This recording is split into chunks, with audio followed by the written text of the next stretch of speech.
Aku tak faham lah, ada setengah orang ni, dia dah berhenti dekat tempat kerja lama dia. Lepas tu, bila dekat luar, dia burukkan tempat kerja lama dia. Dia fitnah kawan tempat kerja lama dia dekat orang yang tengah kerja dekat dalam tempat kerja lama dia tu. Kau faham tak? So macam ni lah. Kalau kita dah berhenti daripada satu tempat tu, kita kiranya dah selesai dah. Tak ada kena-mengena dah.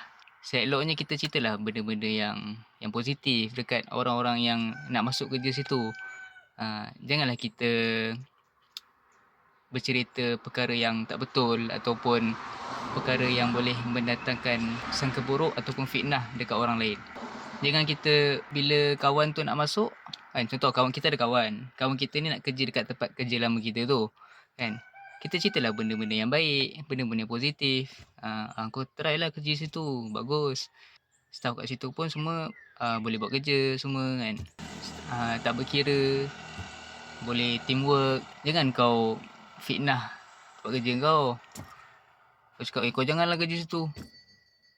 Kau janganlah kerja dengan orang tu, orang ni. Dia tak baik lah. Dia suka toksik. Kan? Aku putih sebab dia lah. Aduh. Kelakar lah. Dia macam ni. Kita ni kalau ada problem dengan orang, kita dengan orang tu je. Kan? Kita jangan libatkan orang lain.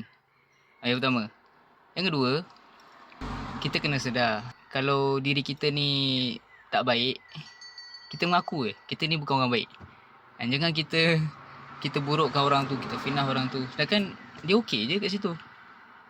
Kau faham tak? Kan? Dia okey je.